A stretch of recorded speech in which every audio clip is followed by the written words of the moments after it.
It's OTA day, Marvel Snappers. We've got 3 nerfs and 5 buffs to cover today. Let's go ahead and dive into it, shall we? Our first nerf is a really interesting one. Storm is going from a 3-2 up to a 4-5. Second Dinner notes that decks using Storm, War Machine, and Legion to cut off opposing plays while retaining their own on the final turn have remained strong, and they know that they are frustrating to play against, so they're making this change to hopefully make those decks be less of a thing, or at least make you work to build towards them, i.e. you need to use something like Storm to accelerate into War Machine or Storm in order to have this happen on 3, 4, 5. This change to Storm, while she definitely does that, is interesting though, because it enables a much more organic Storm on 4 into Legion, my flooding location on 5, 1/2 card punch that seems like it should be just as much, if not potentially even more powerful. Storm plus Legion are 12 points of stats in one lane on their own, and then if you have a mix of other efficiently setted cards on turns 1, 2, and 3, you could probably pick up a second lane win as well, even if neither player can play out on the last turn of the game. I think this change definitely targets the specific deck Second Dinner is hoping to target, but I am a little bit concerned that it could be enabling something that's a little bit more consistent, i.e. just a 2-card combo where neither player gets to play out turn 6. Our next nerf is an interesting one. Rockslide is going from a 3-3 up to a 4-5. Second Dinner kicks things off by acknowledging that Darkhawk decks have consistently been among the highest win rate decks in Marvel Snap for a long time, even though their play rates don't catch up. They go on to note that they know that drawing rocks is really frustrating, and that's been happening even more with the recent decks that have been curving Rockslide into Misery in particular. This change makes it so players are going to draw those rocks a little bit less consistently, i.e. you're only going to have 2 draws on 5 and 6 after Rockslide happens, as opposed to 3 on turn 3. And the card also has less express synergy with Misery specifically, since removing a 5 power thing from the board is a lot worse with her than removing the previous 3 power thing from the board. One thing that's interesting to note is way back, Rockslide was originally a 4-6, so this is a change that puts the card even back below that stat line. In general, I think I'm a fan of this change because it kind of diversifies the energy cost that our Darkhawk enablers are found at, i.e. Black Widow and Rockslide are now different energy costs, so there's more meaningful which of these 2 cards you want to play depending on how they fit into your curve or other parts of your deck, as opposed to saying I only want Rockslide because it adds 4 points to Darkhawk as opposed to 2. One deck list that this change immediately jumps to mind is the Oddhawk deck that's been a regular format staple and top performer since Moon Knight was changed. Obviously does not want to play a 4-cost Rockslide and will now definitely favor Black Widow, as it is the remaining odd-costed Darkhawk enabler. Overall, I think this change is fine. I agree with the conclusion that drawing too many rocks is often frustrating, and I definitely believe the fact that Darkhawk has consistently been a top performer, even if it hasn't been super popular. Our last nerf is a pretty minor one. Claw is going from +8 to the location to his right to down to +7. This settles him slightly above where he was at +6 for a long time, and I'm not surprised to see this change happen. In my opinion, the best deck in Marvel Snap going into these OTA changes is the Agent Venom Iron Man Claw deck featuring Mystique, and shaving some points of power out of that kit is probably a good thing overall.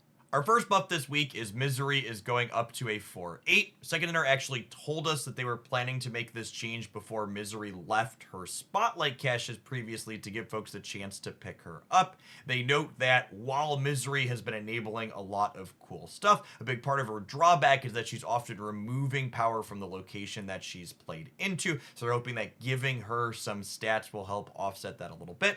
I agree that I've had a ton of fun playing Misery in a lot of neat and weird hard things, but I also think her specific power isn't really part of her issue. Cosmo on the public trackers has been approaching a 30% play rate. I honestly wouldn't be surprised with Toxin being the released and popular card this week if it actually breaks that stat.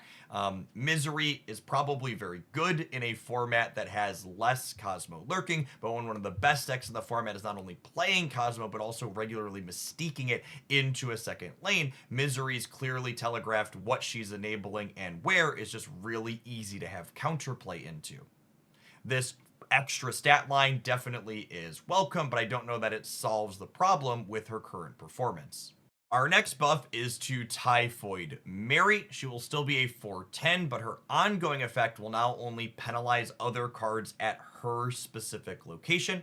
Second, in our notes that Typhoid Mary has been the same for a really long time now, but as Sauron decks fell out of favor, she really hasn't had any application. She can look like she's appealing inside of Scarless, but the fact that she takes other 10-point power things and drags them down to 9 means she's struggled to even be a good enabler there. By having her only impact the specific lane that she's being played into, she can perhaps open up new deck building around this archetype. I think this change is welcome. I don't think Typhoid Mary is going to be dominating the metagame by any means. And as we look forward to Suitor releasing as the Season Pass card next month, I think this change could be super relevant. Up next, we have Daredevil going from a 2-2 up to a 2-3. Second hitter acknowledges that this is a beloved character, but they've been weary of potentially making it too strong because it does make games of Marvel Snap longer since you effectively play through turn 5 twice.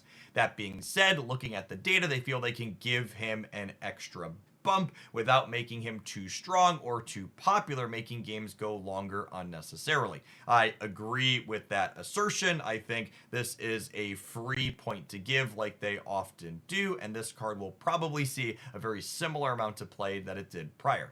Speaking of free points, we have Electro going from a 3-2 up to a 3-3. Second hitter notes that Electro has fallen behind other extra energy providing tools in the game. I would assume that's referencing Hope and Wiccan being a lot more popular, and they note that while decks often try to sidestep his body with things like War Machine or Misery, they're often not successful at doing that, and they want to give him an extra point to make it so when you're locked into playing one card per turn, it's a little bit less detrimental. I think this is a free point to give, but I don't know that it moves the needle necessarily on any decks that are playing him. Our last buff is honestly a little bit of a head scratcher to me. Shadow King is going from a 2-2 up to a 2-3.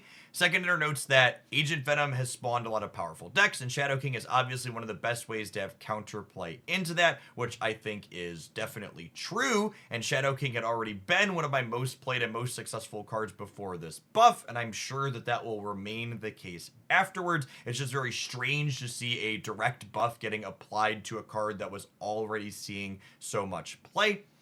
One sad note about this is I think this buff puts the final nail in the Cerebro 2 coffin. That's a deck list that struggled for a variety of reasons, but with Storm going to a 4-5 and Shadow King going to a 2-3, that deck list has lost basically all of its beloved tools.